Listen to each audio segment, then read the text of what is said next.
20 Most Unusual Tiaras. We continue the series of videos about the unique tiaras that exist in our world.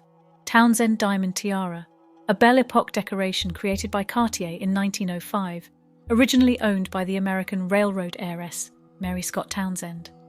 The design is a series of floral medallions surrounded by leafy curls. 7 pear-shaped diamonds in platinum rise in the tops. Their weight is about 16.00 carats. At the beginning of the last century, America's wealthy elite tried to compete with the European aristocracy by showing off their luxurious jewelry. Tiaras appeared on the heads of American women as proof of their privileged position. Another similar tiara was created in 1920, probably by one of the leading jewelry houses in Europe, and is now part of the Cartier collection. Previously, the tiara belonged to the family of Wojtek Masterny, one of the most important lawyers and diplomats of the era of the First Czechoslovak Republic. There are quite a lot of claims on the web that this is the same tiara, but in my opinion, it is obvious that one of the curls turns clockwise and the other counterclockwise. Queen Maria of Romania and her daughter Elizabeth in a Cartier tiara with a low bandeau-style forehead, with at least 6 teardrop-shaped pearls, each decorated with its own diamond motif on both sides. Queen Maria of Romania and her daughter Elizabeth were known for their exquisite taste in jewellery. The Cartier tiara is one of the most famous jewellery of the royal family. The bandeau style, in which the tiara is worn low on the forehead, was popular in the 1920s and is considered a classic version of the design of the tiara. A tiara with teardrop-shaped pearls surrounded by diamonds is certainly a work of art. Each pearl, being an ornament in itself, combined with a diamond halo, creates an effect of luxury and grandeur, which remains timeless even today. This jewellery reflects not only the status of the royal family, but also a subtle sense of style and preferences in the jewellery art of that time. Diamond and Emerald Tiara by Cochert. 1903. The decoration belonged to Maria Josepha von Habsburg, Archduchess of Austria. The lower belt can be worn separately as a bandeau, and emeralds can be replaced with diamonds. An excellent example of this period is the 1903 tiara created for Archduchess Maria Josepha, mother-in-law of the future Empress Zita, with 15 square emeralds arranged in a very striking design and lines. The tiara is indeed a magnificent work of art of that time. This decoration is distinguished by its versatility and the possibility of transformation. The lower belt of the tiara can be used separately as a bandeau, which adds practicality and variety to the product in wearing. The possibility of replacing emeralds with diamonds also allows you to adapt the tiara to various images and events. This tiara, decorated with 15 square emeralds, was created for Archduchess Maria Josepha, who was the mother-in-law of the future Empress Zita. It is a striking example of jewellery art of the early 20th century, reflecting the aesthetics and craftsmanship of that time. Such products are not only valuable antique items, but also carry historical and cultural value, connecting us with the past and traditions of those times. The Sapphire Tiara of Grand Duchess Maria Pavlovna. The tiara was made by Cartier in 1908. Materials: sapphires and diamonds. The decoration was a gift from her father, Grand Duke Pavel Alexandrovich, on the occasion of Maria Pavlovna's marriage to Prince William of Sweden, Duke of Sodermanland. The fate of the decoration is unknown. The Sapphire Tiara of Grand Duchess Maria Pavlovna, made by the famous Cartier jewellery house in 1908, is another excellent example of luxury and craftsmanship of the early 20th century.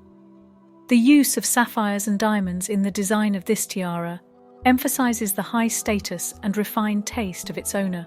The tiara was presented to Maria Pavlovna by her father, Grand Duke Pavel Alexandrovich, in honor of her marriage to Prince William of Sweden, Duke of Sodermanland. This decoration not only symbolized the union of two noble families, but also reflected the traditions and cultural heritage of that time. Tiara Nasut. This tiara is part of a semi-parure, which also includes earrings presented to Queen Margaret II of Denmark by the people of Greenland on the occasion of her Ruby Jubilee in 2012. Made of bright yellow gold, This jewellery consists of several modern floral motifs, and the gold from which it was forged was obtained from cast coins, originally made from gold mined in Greenland. The set was designed by Nikolai Appel. It also includes rubies and diamonds placed in flower centres and was presented to the sovereign in June 2012 by a member of the Parliament of Greenland, and the name Narsut was not chosen by chance, as it roughly translates as Flowers of Greenland. Margarita made her debut with this in 2013 on the occasion of the New Year celebrations in Denmark in 2013, belonging to the Danish royal family. A pearl tiara by jeweller K. Bolin. For convenience, they like to call her Russian Beauty, but this name is not quite correct. Russian Beauty does exist, but, as in the case of the Russian Field, it is just a replica, artfully recreated by jewellers V. Nikolaev and G. Alexakin in 1987. However, the source of inspiration of the Soviet masters is quite real. It was a diamond tiara with pendant pearls, made by order of Emperor Nicholas I for his wife Alexandra Fyodorovna. The author of the precious masterpiece, which nowadays cannot but evoke associations with the Cambridge Knots of Love, was the court jeweller Karl Bolin, the famous coconut from Cartier 1908, perhaps inspired by the pearl tiara. In 1919, Maria Fyodorovna fled Russia, taking with her only everyday jewellery. The most precious samples, including Bolin's tiara, were appropriated by the Bolsheviks and subsequently sold at auctions. For example, the pearl tiara went under the hammer by Christie in 1927. It is believed that the jewellery was bought by Holmes and Company and then resold to the 9th Duke of Marlborough, Winston Churchill's cousin, who purchased a Russian tiara for his second wife, Gladys Mary Deacon. The diamond tiara of Viscountess Astor, created by Cartier in 1906, is indeed one of the most famous and historically significant jewellery. The Sunsea diamond, weighing 55.23 carats, has an amazing history, passing through the hands of many notable personalities and royals. This diamond was part of the French crown before it was stolen during the French Revolution in 1792, and its next owners are shrouded in mystery.